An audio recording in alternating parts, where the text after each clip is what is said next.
أعوذ بالله من الشيطان الرجيم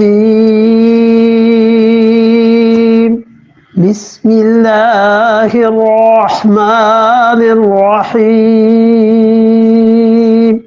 إن مثل عيسى عند الله كمثل آدم خلقه من تراب ثم قال له كن فیکون۔ اللہ تعالیٰ نے فرمایا ان مثل عیسیٰ، اور حضرت عیسیٰ علیہ السلام کی مثال عند اللہ، اللہ کے ہاں، کمثل آدم، آدم کی طرح کی تھی۔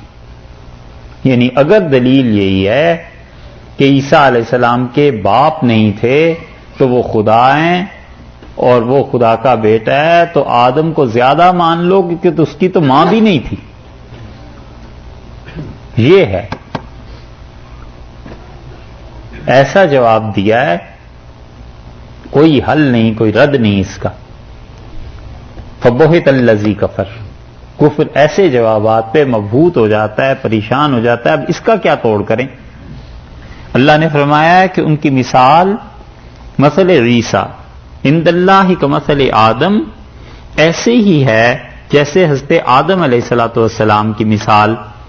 دو تفسیریں اس کی گئی ہیں۔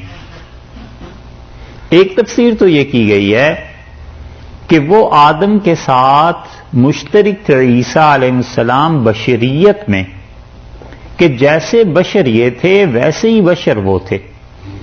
تم یہ کہتے ہو کہ اگر اللہ تعالیٰ نہیں ہے تو پھر بتاؤ کون تھا اس کا باپ؟ تو یہی بات وہاں دیکھ لو، یہ بھی بشر تھے، وہ بھی بشر تھے۔ ایک تفسیر تو یہ کی گئی کہ بشریت میں دونوں مشترک تھے، اور ایک تفسیر یہ کی گئی کہ باپ کے نہ ہونے میں دونوں مشترک تھے۔ دو چیزیں الگ الگ ہو گئی نا، کہ بشریت کا اگر تم کہتے ہو تو جو چیزیں حضرت آدم علیہ السلام کو پیش آتی رہیں وہی ان کے ساتھ بھی ہوئی، کھانا پینا اور دیگر ضروریات زندگی، یہی چیز وہاں بھی تھی، وہی چیز یہاں بھی تھی۔ اور دوسری صورت اس کی، اللہ تعالیٰ نے فرمایا کہ بن باپ کے ہونے کی تو دونوں چیزیں، بلکہ وہ تو زیادہ بڑھے ہوئے ہیں۔ خلقہ، اللہ نے انہیں پیدا کیا، اللہ نے انہیں بنایا، من تراب، مٹی سے، حضرت آدم علیہ السلام کو، ثم اس کے بعد قالا، کہا اللہ نے، لہو اس کے لیے، کس کے لیے؟ ثم قال لہو، پھر اللہ نے کہا اس کے لیے، آدم علیہ السلام کے لیے، کن، ہو جا، فیکون، تو وہ ہو گئے۔ یعنی اللہ نے محض ارادہ فرمایا کہ مٹی سے آدم علیہ السلام ہو جائیں، وہ ہو گئے۔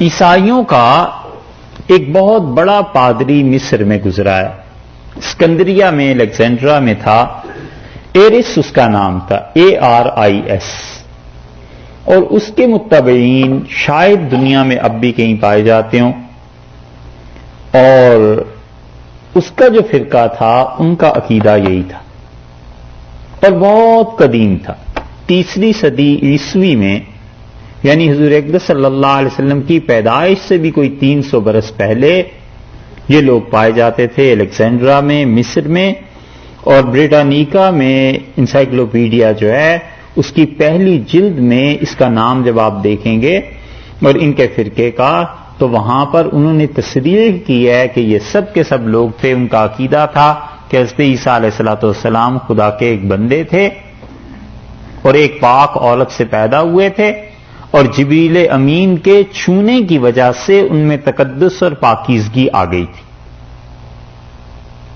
وہ کہتے تھے ہمارا عقیدہ بس اتنا ہی ہے کہ حضرت عیسیٰ علیہ السلام پاک تھے، کیونکہ وہ باپ کے واسطے سے نہیں آئے، اور جتنے باپ کے واسطے سے آئے ہیں ان سے کہیں زیادہ وہ پاک تھے۔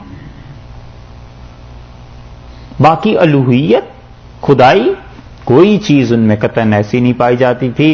وہ اللہ کے بندے تھے اور بشر تھے اور رسول تھے علیہ الصلوۃ والسلام۔ سارے عقیدے کی چیزیں انہوں نے اسی طرح لکھی ہیں۔ اللہ نے اسی لیے یہاں پر جو فرمایا نا کہ عیسیٰ علیہ السلام کی مثال ایسے ہی ہے کمثل آدم، جیسے کہ آدم علیہ السلام کی مثال یہی عقیدہ ان کا بھی تھا.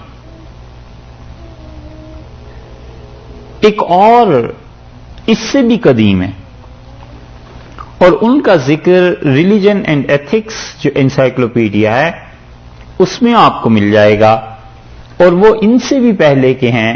یہ تو پھر 4 صدی میں بھی پائے جاتے تھے، وہ 3 صدی اس سے بھی پہلے کے تھے، اور وہ اس کے قائل تھے کہ حضرت عیسیٰ علیہ السلام محض پیغمبر تھے، رسول تھے، بنی اسرائیل کی طرف آئے تھے، ان میں اور باقی انبیاء علیہ السلام میں کوئی فرق نہیں تھا.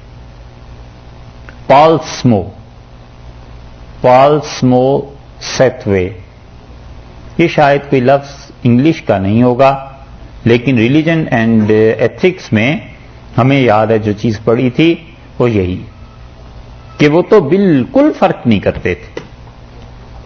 اسی لیے اللہ نے یہاں فرمایا کہ عیسیٰ اور آدم علیہ السلام میں کوئی فرق نہیں تھا، وہ انہی کی مثال تھی. اور تم کہتے ہو کہ ان کا باپ تو خلقہ من تراب، اللہ نے پیدا کیا تھا آدم علیہ السلام کو مٹی سے، اور پھر اللہ نے کہا کہ ہو جا، وہ ہو گئے. یعنی اللہ نے ارادہ کیا کہ مٹی سے آدم علیہ السلام بن جائیں، بن گئے. بس اتنی ہی بات تھی. باقی الوہیت اور خدائی یہ کوئی چیز ایسی نہیں تھی. الحق من ربک،